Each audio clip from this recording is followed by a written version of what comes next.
Chapitre 33. Les hommes des mers vécurent les quelques milliers d'années suivant la disparition d'Atum d'une manière relativement tranquille. Celui-ci avait pris soin de ne pas importer des prédateurs susceptibles de s'attaquer aux hommes des mers.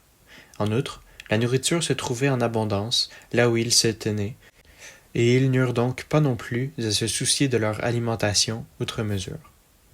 Ils n'étaient alors pas stimulés par la peur ni la faim, ce qui eut pour effet de ralentir grandement leur rythme évolutif. De toute façon, cette évolution n'était pas nécessaire, puisque tout était en leur faveur pour bâtir une civilisation. Rapidement, ils établirent un langage. Leur visage était resté humain, et contrairement aux Égyptiens, rien ne les avait empêchés de communiquer entre eux par la voix. Pendant plusieurs milliers d'années, les hommes des mers vécurent donc en paix. Ils pouvaient se promener à longueur de journée, errant dans les vastes chaînes de montagnes aquatiques et observant la faune et la flore. Ce vagabondage innocent était leur principale activité, et rien ne les força à faire autrement. La température de l'eau sur la planète convenait sans problème aux hommes des mers, qui pouvaient donc en explorer l'entièreté. La rotation de la planète permettait une répartition presque parfaite de l'exposition au rayonnement de leur étoile, ce qui s'expliquait par le volume atypique de son plus grand satellite. La légère force d'attraction qu'exerçait ce satellite sur la planète des mers permettait un équilibre anormal dans son angle de rotation par rapport à l'astre du jour. De plus, la distance qui les séparait, ainsi que la puissance énergétique de leur étoile, étaient tous deux parfaitement balancés pour que la température à la surface de l'océan se maintienne entre 10 et 60 degrés Celsius, ce qui ne posait donc aucun problème aux hommes des mers, qui se contentaient de plonger plus profondément ou de rester dans des courants froids lors des jours de grande chaleur. C'est donc dans ces conditions paradisiaques qu'ils se développèrent. Si cela entraînait inéluctablement une stagnation évolutive, les hommes des mers se virent tout de même donner une nouvelle paire de paupières. Malgré les apparences, les hommes des mers vécurent des temps difficiles lors des premiers millénaires, lorsque venait le temps de regarder sous l'eau. L'œil humain n'avait pas été modifié, ce qui les rendait donc inévitablement amétropes lorsqu'ils étaient sous l'eau. Pour s'adapter, l'œil des hommes des mers se procura une troisième paupière, transparente, et recyclée à partir des vestiges de paupières nictitantes se trouvant déjà au coin intérieur de chaque œil. Cette nouvelle paupière fit alors l'effet d'une lunette de plongée et leur permit de distinguer les beautés qu'offrait le paysage marin avec une netteté bien meilleure qu'auparavant. Munis de cette paupière, les hommes des mers se dispersèrent afin d'explorer le monde qui les entourait chacun de leur côté. Sans la nécessité de vivre en communauté, ils devinrent des pèlerins solitaires, voyageant et réfléchissant. Sous ce nouveau mode de vie, on les nomma les Selkis.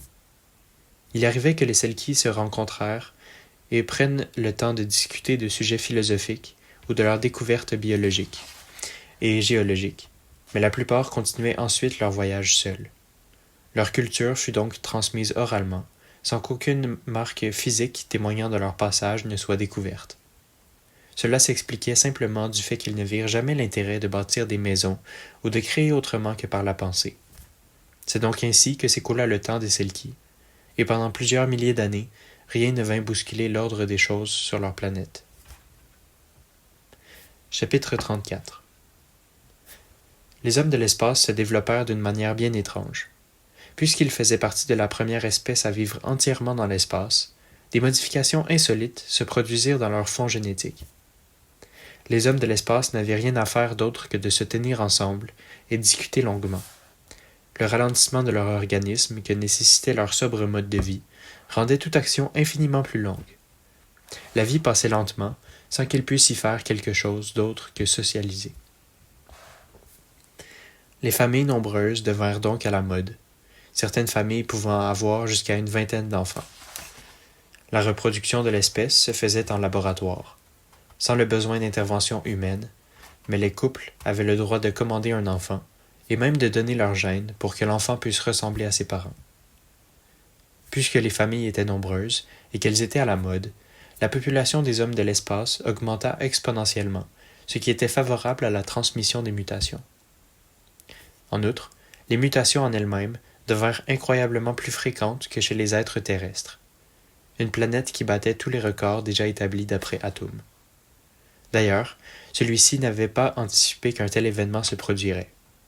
Malgré ses millions d'années d'expérience et ses connaissances dépassant tout ce que pouvait imaginer un être humain, Atum avait omis de considérer cet élément. Les hommes de l'espace étaient un cas nouveau, ce qui nécessitait un intellect nouveau pour le concevoir. Et comme on le sait, Atum ne l'était pas. Au contraire, son cerveau immatériel était plus ancien qu'une grande quantité des étoiles qui s'affichaient maintenant dans le ciel. Les rouages de sa pensée avaient vu trop de choses et étaient trop vieux pour prévoir ce qui s'était produit chez les hommes de l'espace. Malheureusement pour Atum, il n'était plus là pour observer le curieux phénomène d'évolution accélérée que vivait sa création. Rapidement, le corps des hommes de l'espace devint plus léger, en réaction à la gravité zéro sous laquelle ils vivaient constamment. En outre, les parois de leur corps technologique s'amincirent peu à peu sous la pression qu'exerçait leur corps organique. Éventuellement, la vitre devint inutile, et les hommes de l'espace se libérèrent de leurs enveloppes, morceau par morceau. Puis vint le jour où leur organisme fut assez résistant pour permettre de courts voyages dans le vide de l'espace, sans que cela ne soit trop dangereux. L'évolution se poursuivit, et les hommes de l'espace purent vivre de nombreuses heures sans source d'oxygène. Lorsqu'ils commençaient à suffoquer, ils retournaient à leur corps technologique pour reprendre de l'air, puis replongeaient dans le vide de l'espace. L'écart entre chaque réapprovisionnement devint de plus en plus long, mais les hommes de l'espace ne parvinrent pas à se débarrasser entièrement de leur dépendance à l'oxygène et à la technologie qui les nourrissait. Leur corps organique, lui, s'amincit et perdit rapidement la forme de la coque métallique, sans lequel elle vivait précédemment, pour adopter l'apparence d'une algue, se mouvant à l'aide de quelques muscles dans l'éther. C'est ainsi que naquirent les éthériens, qui eurent tôt fait de se séparer de leurs ancêtres, les hommes de l'espace. Leur progéniture était devenue entièrement différente de ce à quoi ressemblaient les premiers individus de l'espèce, du temps d'Atum. Les hommes de l'espace étant immortels, l'écart entre les générations se fit ressentir de plus en plus, et les éthériens décidèrent de les quitter, partant du même coup à la recherche de leur but dans l'univers. Chapitre 35. Les hommes de glace avaient été jetés dans l'un des environnements les plus hostiles auxquels un être vivant n'ait jamais pu s'installer. À dire vrai, il n'y avait jamais eu pire habitat que ce continent gelé sur lequel tout un écosystème s'était bâti, malgré la myriade de difficultés qu'il devait quotidiennement affronter. Chaque soir, un blizzard épouvantable venait s'abattre sur les habitants de la planète, pour se finir lorsque l'astre du jour se levait. Parfois, ce vent impitoyable parvenait à emporter avec lui quelques animaux n'étant pas arrivés à trouver refuge pour la nuit. Le lendemain, il ne restait plus rien d'eux, et même les hommes des glaces devaient se contenter de les oublier, n'ayant pas le temps ni l'énergie nécessaire pour pleurer la mort de leurs compagnons. De toute façon, les larmes se solidifiaient à même l'œil de celui qui avait le malheur de les verser. Face au blizzard nocturne, les hommes des glaces n'avaient qu'une seule échappatoire, le sol. S'il était impossible de creuser jusqu'à la terre, on pouvait tout de même se frayer un chemin dans la neige, assez profondément pour être hors d'atteinte du vent. Rapidement, des souterrains permanents furent creusés et les hommes des glaces établirent leur demeure tout ensemble dans ceux-ci. Ils établirent alors instinctivement un mode de vie semblable aux fourmis, et les salles les plus profondes furent aménagées pour les femelles attendant un enfant. Toutefois, contrairement aux fourmis, il n'était pas question de travail d'équipe. Chaque individu devait chercher sa nourriture pour soi, à l'exception des enfants en bas âge et des femelles en gestation. La vie était rude, car les hommes des glaces étaient en guerre constante avec la faim et les dangers climatiques. La mort guettait constamment les colonies humaines, ce qui les forçait à rester dans un état d'esprit entièrement concentré sur leur survie. Si cela les empêchait de s'adonner aux réflexions philosophiques, comme le faisaient les Selkie, la survie leur permettait tout de même d'être à l'origine d'innovations, leur simplifiant la vie peu à peu. Plus l'instinct de survie était tenace, plus ils faisaient preuve d'ingéniosité. Ainsi, la civilisation des hommes des glaces se développa à une rapidité hors du commun, à un point tel que la découverte du feu ne prit pas plus de 400 ans avant d'être faite, soit un siècle après l'invention de l'agriculture. 800 ans après leur arrivée sur la planète, ils découvrirent l'électricité, pour finalement maîtriser la fusion nucléaire 200 ans après. Mais si les hommes des glaces avaient accompli tant de choses, ils avaient été trop absorbés pour jeter un regard en direction du ciel, là où résidaient leurs cousins les hommes des airs. Après leur découverte de l'électricité, aucun d'eux n'eut l'idée de sortir à l'extérieur de leur caverne avant de nombreux siècles. La neige eut au fait de sceller les entrées et de les recouvrir d'une épaisse couche de neige. Ainsi cloîtrés, ils vécurent une existence confortable, voire utopique, en comparaison avec celle de leurs ancêtres. Pendant 2 millénaires, aucun homme de glace ne vit la lumière du jour, et personne ne regretta la surface. Chapitre 36. De leur côté, les hommes des airs eurent une expérience un peu différente durant les 2 millénaires qui précédèrent le retour de leurs voisins les hommes des glaces. Étant des volatiles, le blizzard nocturne représentait une menace encore plus grande pour eux, car une exposition à celui-ci menait à une mort certaine. Leurs robustes ailes ne suffisaient pas à les maintenir en contrôle de leur vol dans le blizzard. Au contraire, la surface exhibée n'en était que plus grande, de sorte que les bourrasques les atteignaient plus qu'elles ne l'auraient fait à un colibri. Pour résoudre ce problème, les volatiles humanoïdes adoptèrent une approche opposée à celle des hommes des glaces. Au lieu de se terrer dans une caverne de neige enfouie sous terre, ils allèrent au-dessus du blizzard et des nuages, là où rien n'était susceptible de les atteindre, si ce n'est l'asphyxie causée par la rareté de l'air. En effet, lors des nuits agitées, le blizzard ne parcourait pas la planète dans son entièreté. Les rafales dévastatrices ne pouvaient atteindre les hauteurs dans lesquelles les hommes des airs planaient la nuit, ce qui leur permettait un répit factice. Factice, car leur repos était obligatoirement entrecoupé, afin de remonter lorsque leur sommeil les amenait trop près de la bise. Le jour, les hommes des airs se nourrissaient de tout ce qu'ils pouvaient trouver, que ce soit au sol ou dans les airs. Leur adresse à la chasse était plutôt mauvaise, car leur manque de pattes, avant, les handicapait. Leurs pieds, quant à eux, permettaient une quantité d'action bien trop limitée pour que les hommes des airs puissent se trouver à manger sans employer des efforts considérables, voire excessifs. Contre toute attente, leur réaction face à cette situation difficile fut elle aussi complètement opposée à celle des hommes des glaces. Au lieu de recourir à l'entraide, les hommes des airs se divisèrent et développèrent un mode de vie anarchique où chaque individu était l'ennemi de son prochain. Pire encore, l'espèce développa une tendance pour le cannibalisme. Bien que la majorité des hommes des airs évitèrent une telle situation, un nombre considérable d'entre eux n'eut aucun remords à s'attaquer aux autres lorsque la nourriture se faisait rare. Les hommes des airs se trouvèrent alors dans une position étrange, où la vie était trop dure pour trouver le temps de réfléchir, mais où les relations intérieures étaient trop tendues pour permettre la collaboration nécessaire à l'avancement de la technologie. L'individualisme les mena donc dans un cul-de-sac duquel ils ne pouvaient sortir, ce qui résulta en une longue période de stagnation qui prit fin lors du retour des hommes des glaces. Les hommes des airs étaient arrivés sur la planète un siècle après leurs alter-ego terrestres, ce qui leur laissa donc moins de temps pour développer une civilisation, mais cela n'était pas une raison valable pouvant expliquer l'immense retard qu'ils semblaient avoir pris lorsqu'on les comparait aux hommes des glaces. En réalité, après 19 siècles passés sur la planète, ils n'avaient fait aucune réelle progression, et aucune fondation susceptible de supporter le poids d'une civilisation ne put être construite.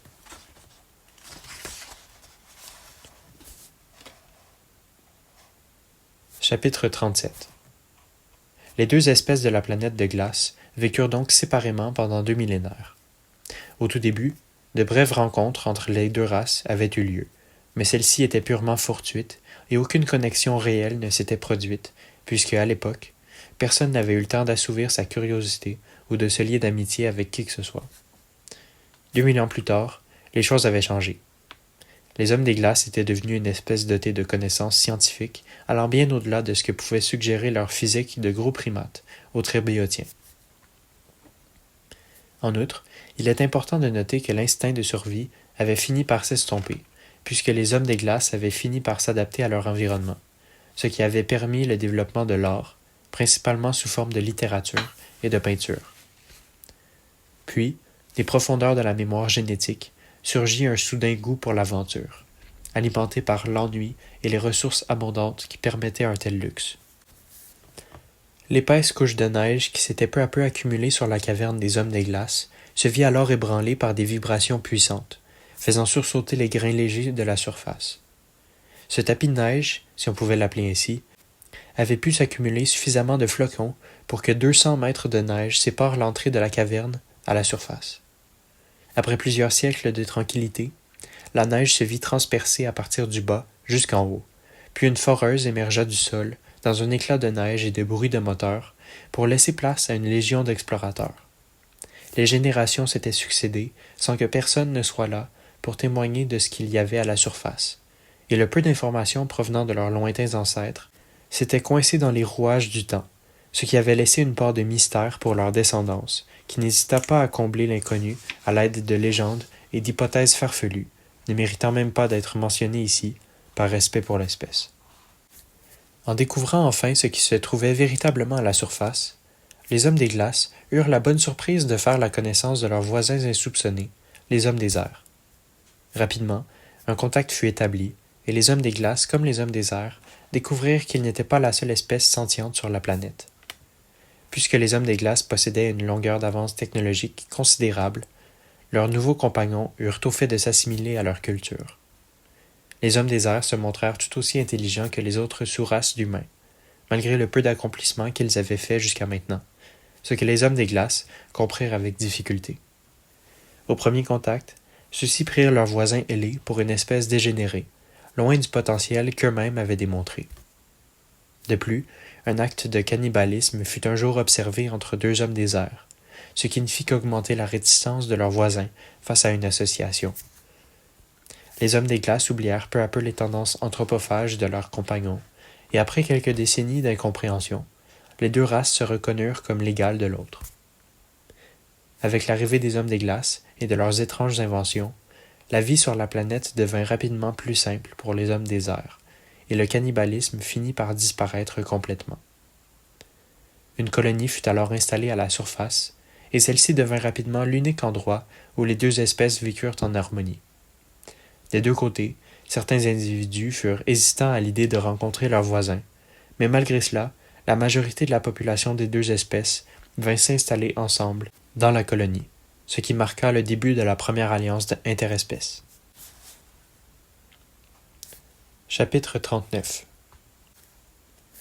Les anthropomorphes continuèrent à se développer comme une race sentiente standard, malgré son handicap spirituel.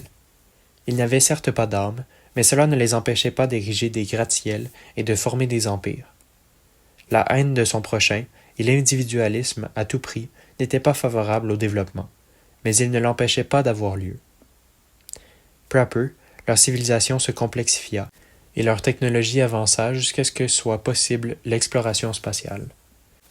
À ce point, ils prirent l'évidente décision de faire le grand saut et d'explorer leur plus grand satellite, un petit bout de terre gorgé d'eau, doté d'une faible atmosphère remplie d'oxygène et d'azote. Il y faisait peut-être un peu chaud, mais la vie pouvait tout de même s'y installer avec de la volonté. Ainsi, en quelques siècles, bref clignement d'yeux à échelle biologique, les anthropomorphes parvinrent à coloniser leur petit satellite. De nombreux anthropomorphes colonisèrent le satellite et y fondèrent des familles. La végétation y poussait sans problème et permit rapidement au règne animal de s'installer sur le satellite à son tour. Néanmoins, la gravité était incroyablement faible sur ce satellite. De cette manière, les générations qui succédèrent les premiers colons devinrent de plus en plus larges. En passant de 1.2 à 0,14 G, les générations anthropomorphes qui suivirent s'amincirent et grandirent pour finalement atteindre une hauteur constante, 8 fois plus élevée que celle qu'avait adoptée l'espèce sur leur planète natale. En l'espace de 10 générations, la forme des anthropomorphes habitant le satellite avait changé du tout au tout. La première conséquence de ce changement fut une adaptation de leur mode de vie correspondant mieux à leurs conditions. Leur corps s'était fragilisé, ce qui n'était pas un problème sur leur satellite, mais les empêchait de retourner sur leur planète mère. En second lieu, les anthropomorphes du satellite se firent rejeter par leurs cousins terrestres. En effet, ceux-ci rebaptisèrent les habitants du satellite en les appelant les phasmes, un nom qui demeura utilisé afin de spécifier leur sous-race. Ainsi, l'apparence des phasmes créa un clivage conséquent entre les habitants des deux corps célestes, ce qui provoqua une séparation définitive entre les deux groupes, manifestée par l'arrêt de toute communication mutuelle. Cette perte de tout contact rendit la vie plus difficile sur le petit satellite des phasmes. En raison de sa récente terraformation, l'endroit n'était pas encore autosuffisant, et la majorité des besoins des phasmes étaient assouvis grâce à l'importation entre les deux planètes. La population du satellite baissa donc grandement au cours du premier siècle qui suivit le rejet des anthropomorphes.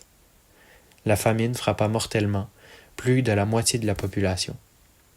En effet, puisque leur taille avait considérablement diminué, leur capacité à supporter la faim s'était réduite au strict minimum.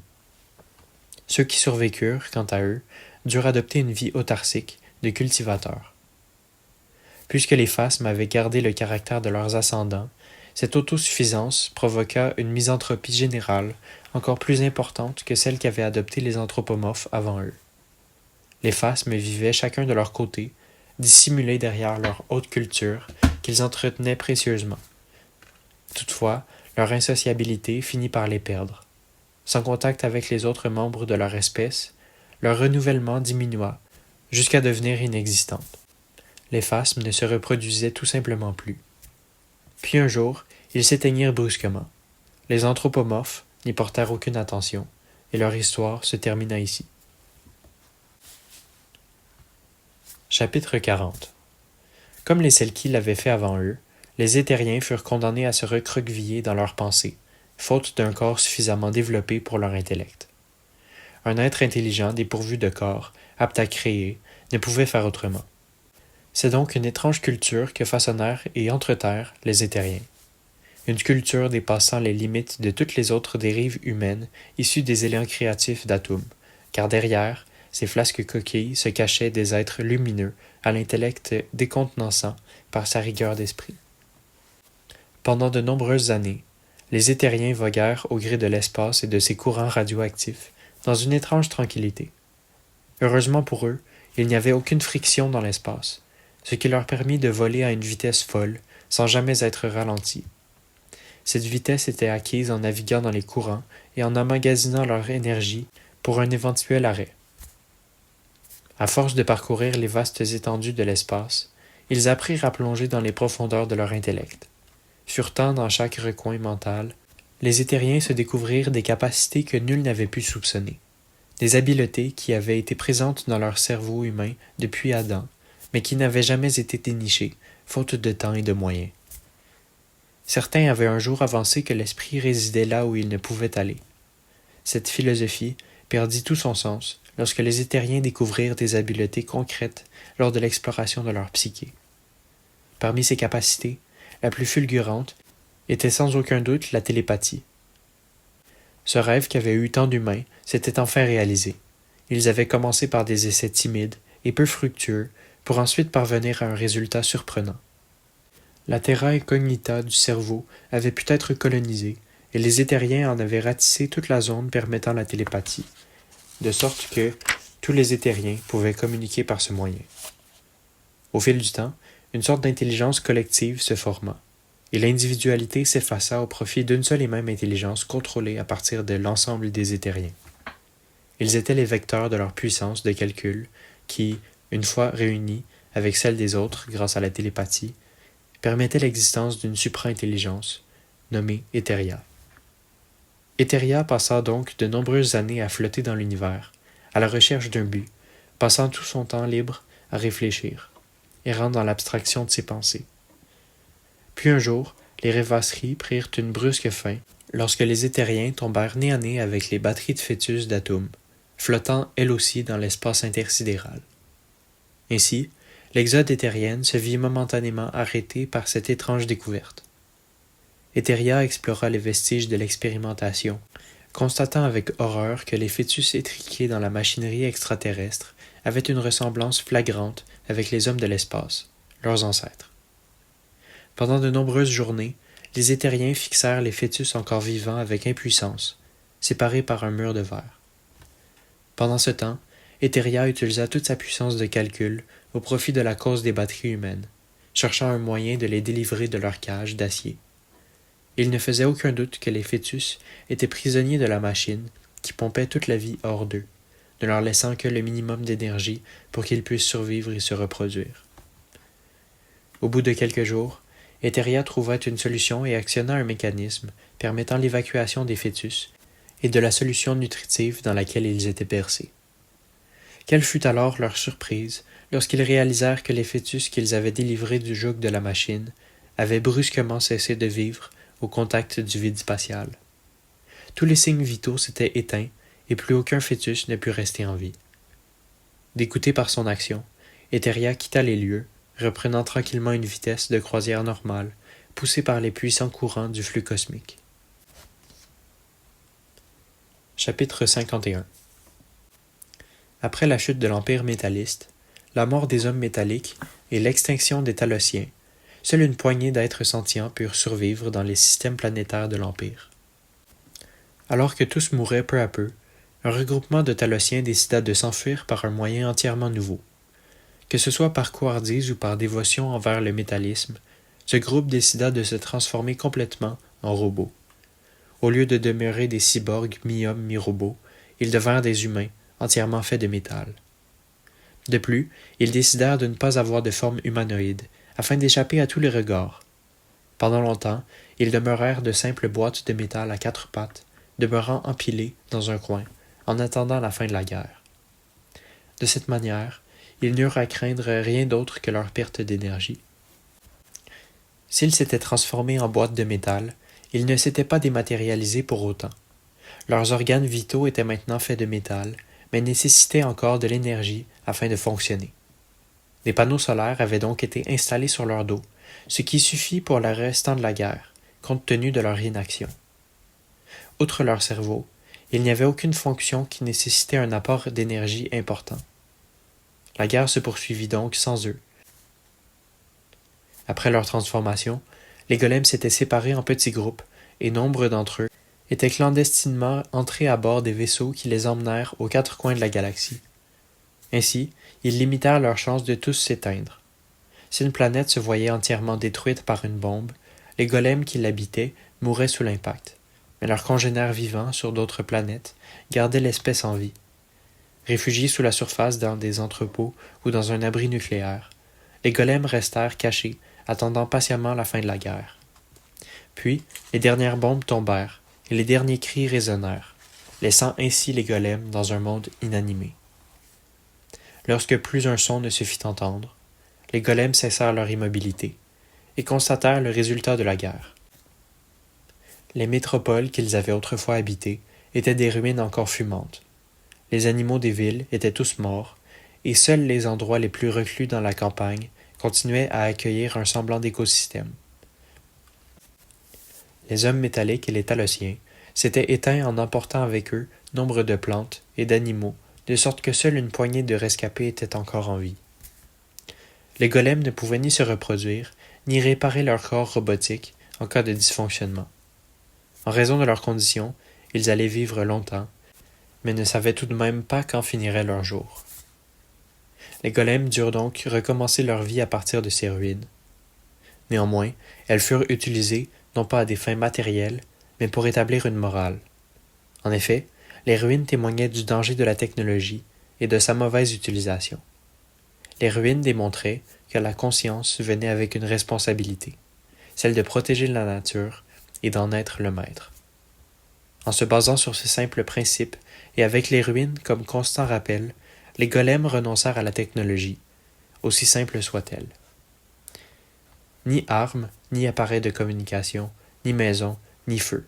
Les golems, malgré leurs conditions inorganiques, décidèrent de retourner dans la nature et d'en être les bergers.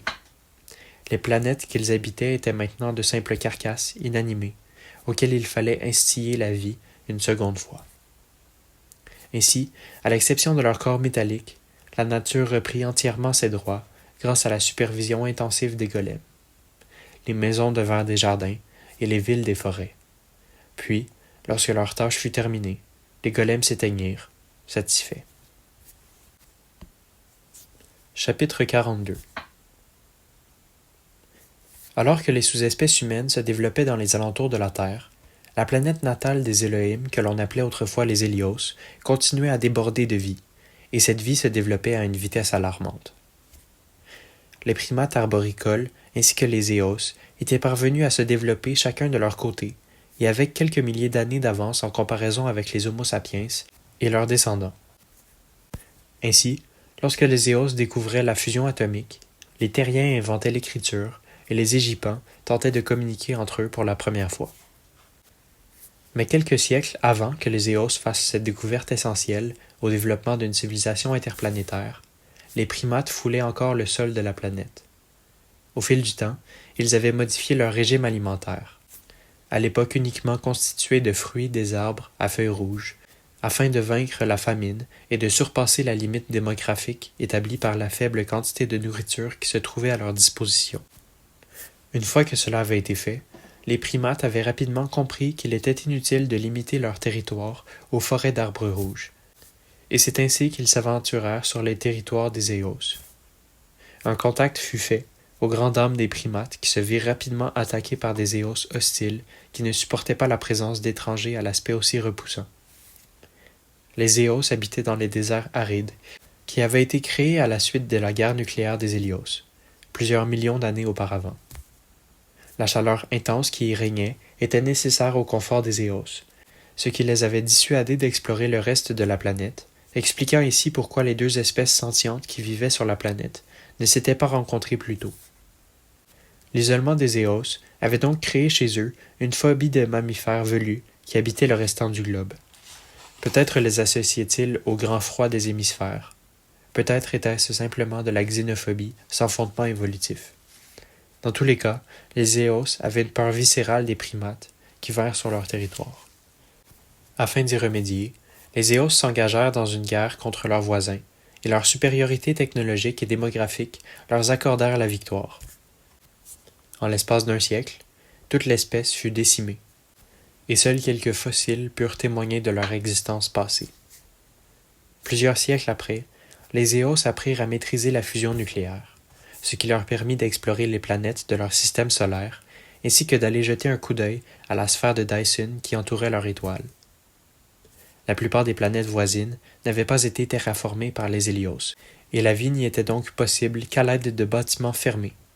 L'absence de vivants avait donc permis de préserver leur installation avec plus de succès que sur la planète mère. Alors que les Éos exploraient ces planètes, ils découvrirent des traces évidentes du passage d'une ancienne espèce sentiente, ayant vécu là. Les Éos conclurent donc que ces traces, ainsi que la sphère de Dyson, provenaient d'une seule et même espèce. Contrairement aux installations planétaires qui n'étaient maintenant plus que des ruines inutilisables, la sphère de Dyson demeurait intacte, après toutes ces années. Les Éos eurent au fait de comprendre son fonctionnement, et la sphère put reprendre sa fonction après plusieurs millions d'années de sommeil. Évidemment, des réparations durent être effectuées suite aux quelques impacts causés par les météorites suffisamment grosses pour transpercer la sphère, mais lorsque les réparations furent terminées, tout fonctionna à merveille. Grâce à la sphère, l'ambition des Éos put prendre de l'expansion, et ceux-ci purent débuter l'exploration des systèmes planétaires voisins. Chapitre 43. C'est donc grâce à la sphère de Dyson, construite plusieurs millions d'années plus tôt par les Elohim, que le voyage interstellaire put devenir réalité pour les Éos. La chance était donc avec cette nouvelle espèce sentiente appartenant à la famille des reptiles, chose qui avait rarement été observée dans l'histoire de la galaxie auquel ils appartenaient. La construction de cette sphère titanesque aurait pu leur prendre plusieurs dizaines de milliers d'années si leurs prédécesseurs n'avaient pas pavé le chemin qu'ils prenaient maintenant. De plus, les Hélios avaient dû démanteler des planètes et des satellites entiers afin d'en récolter les ressources nécessaires à la construction d'un tel édifice. Les corps célestes les plus riches et les plus faciles à exploiter avaient donc été déjà utilisés, ce qui signifiait qu'une reconstruction à zéro de la sphère aurait pris bien plus d'énergie et de temps aux Éos. Toutefois, cette chance avait aussi de mauvais côtés. À travers les âges et les galaxies, de nombreuses civilisations étaient parvenues jusque-là, et chacune d'entre elles s'était trouvée dans l'obligation de construire une sphère de Dyson. Les modèles étaient nombreux, et certains étaient plus efficaces que d'autres, mais tous avaient dû passer par ce chemin, et tous avaient réuni leurs efforts afin de construire la dite machine. Les Éos représentaient donc une nouveauté dans l'univers, puisqu'ils étaient parvenus à déjouer les lois de la nature en exploitant les ruines d'une ancienne civilisation, tel un charognard se nourrissant du cadavre de son ancêtre. Ainsi, les Éos partirent à la conquête de l'espace, en commençant par le système planétaire le plus près du leur, Alpha Centauri. Les planètes qui occupaient une place dans le système planétaire d'Alpha Centaure étaient peu nombreuses, et une seule d'entre elles pouvait potentiellement contenir des êtres vivants. Quelle surprise eurent-ils en découvrant que la planète en question était non seulement habitée par des êtres vivants, mais aussi des primates sentients que l'on connaît bien sous le nom d'anthropomorphes. L'antécédent qu'avaient eu les Éos avec les primates sentients qui avaient habité leur planète natale quelques siècles plus tôt pouvait inquiéter quant au sort des anthropomorphes. Mais les Éos parvinrent à contenir leur dégoût. Cela pouvait s'expliquer du fait que les anthropomorphes possédaient une faible pilosité, en comparaison avec les anciens voisins des Éos. Ceux-ci étaient donc plus rassurés, mais tentèrent tout de même de faire raser les têtes des anthropomorphes dès le premier contact avec eux. Malheureusement pour les Éos, les indigènes ne se montrèrent pas aussi coopératifs qu'escompté. À vrai dire, ceux-ci ne manquèrent pas une seule occasion pour menacer les nouveaux arrivants par l'intermédiaire de cris barbares qui n'avaient manifestement aucun sens d'un point de vue linguistique. Les anthropomorphes n'avaient tout simplement pas créé de langage depuis leur arrivée sur la planète, car ils avaient été trop occupés à se battre entre eux. En effet, leur technologie était avancée au stade moderne et leur vie était celle d'humains civilisés. Néanmoins, leur sens de la morale était tout à fait inexistant. De ce fait, ils vivaient dans des villes développées et vivaient en coopération, mais ce concept était uniquement présent dans leur culture parce qu'ils étaient bénéfiques à chacun. Ainsi, malgré leur apparence civilisée, les liens qui unissaient chaque individu à son prochain étaient aussi sous-développés que ceux d'une tribu primitive. Les Éos virent rapidement comment se comportaient leurs hôtes et ils comprirent que rien ne pouvait être fait, ni pour les raisonner, ni pour les aider. C'est donc avec un amer goût de déception que les Éos partirent de la planète pour voler vers de nouveaux horizons, plus prometteurs. Chapitre 44. Les Éos partirent donc d'Alpha Centauri et détectèrent quelques formes de vie primitives dans un système planétaire voisin à celui dans lequel vivaient les anthropomorphes. En mettant leur vaisseau en orbite autour de la planète habitée, les Éos constatèrent avec stupéfaction que parmi les formes de vie simples qui infestaient la planète se trouvait une seconde espèce de primate intelligent, fortement semblable à celle rencontrée plus tôt. Son existence sur cette planète était impossible d'un point de vue évolutif, puisqu'elle était trop développée en comparaison avec les autres espèces locales, mais tout de même pas suffisamment développée pour effectuer des voyages interplanétaires d'eux-mêmes. En outre, il était inutile de se rendre sur la planète en personne pour constater que cette espèce ne possédait absolument aucune similarité, ni aucun ancêtre proche ou lointain avec les autres espèces locales. La différence était totale, et une convergence évolutive vers une forme primate était impossible, compte tenu de la primitivité des autres espèces. Les Centimanes ne semblaient pas avoir développé une civilisation à proprement parler. Toutefois, il fut noté qu'ils possédaient une intelligence sociale bien plus élevée que celle des anthropomorphes, et que leur nombre d'individus par groupe se rapprochait du chiffre de Dunbar, ce qui annonçait déjà une bonne rencontre d'après les Éos.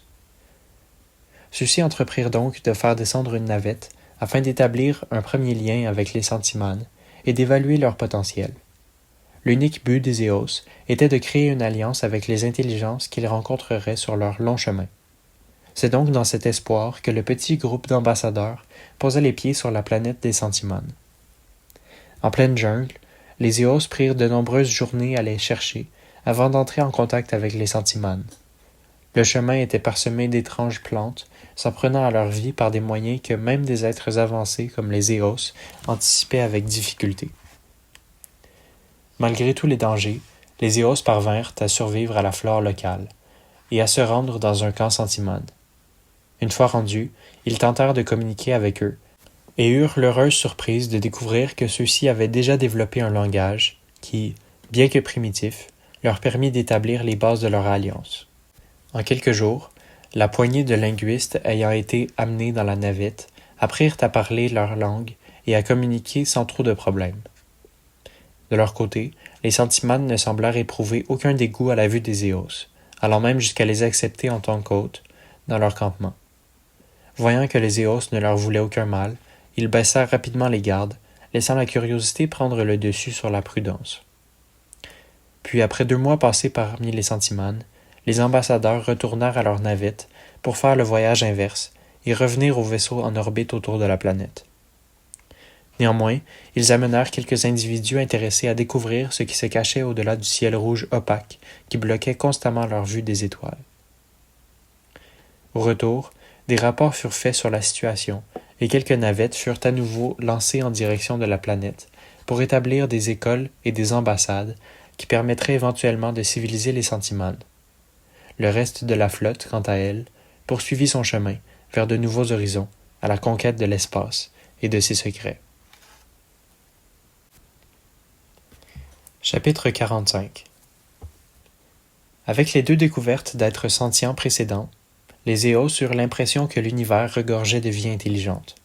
Toutefois, le simple fait qu'aucune espèce n'ait tenté de les contacter et qu'aucun vaisseau ne se soit aventuré dans les rayons de détection de leurs satellites prouvait que les apparences étaient trompeuses. De toute évidence, les Centimanes et les anthropomorphes appartenaient à la même race, ou du moins à la même famille. De surcroît, ils contrastaient tous 2 avec leur environnement, ce qui pouvait signifier 2 choses. En premier lieu, il était possible que les 2 espèces provinssent d'une ancienne civilisation étant parvenues à coloniser d'autres planètes habitables. Les colons auraient apparemment perdu les connaissances scientifiques et technologiques et se seraient adaptés à leur environnement nouveau. La deuxième hypothèse était qu'ils aient été artificiellement importés par une autre forme de vie intelligente et supérieure à eux, dans le but d'optimiser leur évolution et de l'accélérer en les confrontant à un environnement nouveau. Dans un tel scénario, une question troublante s'imposait. Où était passée cette race supérieure? Logiquement, s'ils surveillaient encore la progression des Centimanes et des anthropomorphes, ils devaient avoir été notifiés de l'arrivée des Éos sur leur planète, ce qui signifiait qu'il fallait peut-être s'attendre à une éventuelle rencontre avec eux. Si c'était le cas, les Éos devaient-ils les craindre, ou plutôt les accueillir en amis? Ils avaient tout de même compromis leur expérience en entrant en contact avec les sujets, mais réitérer l'expérience avec une espèce plus avancée qu'eux était un risque bien plus grand. Dans le second cas, il était aussi possible que la race supérieure en question ait quitté la galaxie ou se soit désintéressée de leur expérience. Pire encore, peut-être avaient-ils complètement disparu de l'univers en raison d'une guerre ou d'un quelconque événement mystérieux, dépassant la compréhension et l'imagination des Éos. Après tout, qui pouvait estimer la longévité d'une espèce sentiente? Le mystère ne cessait de s'obscurcir chez les Éos, plus confus maintenant qu'il ne l'était avant la découverte des 2 espèces primates sentientes. Des détails étranges ne cessaient d'être observés concernant l'existence présente ou passée d'une autre race intelligente. Évidemment, des Éos en vinrent à relier ces détails avec l'histoire de leur propre système spatial. En effet, nul n'avait oublié le mystère des bases coloniales découvertes sur les planètes avoisinant la leur. Nul n'avait oublié les débris d'origines inconnues qui orbitaient autour de leur planète natale. Pire encore, nul n'avait oublié le cadeau des dieux que représentait la sphère de Dyson qui encerclait leur étoile. Au cours de leurs futures explorations, les Éos souhaitaient donc suivre les traces qu'avait laissées la race supérieure derrière eux. Pas à pas, les indices s'accumuleraient et finiraient par donner un portrait plus clair de la situation. Dorénavant, un second objectif s'ajoutait à leur liste. À travers la recherche de races sentientes avec qui ils créeraient des alliances, ils chercheraient aussi les indices subtils qu'avait laissés la mystérieuse espèce supérieure. C'est donc avec cette idée en tête que les Éos repartirent à bord de leur vaisseau vers de nouveaux horizons, en espérant qu'ils seraient tous plus prometteurs les uns que les autres.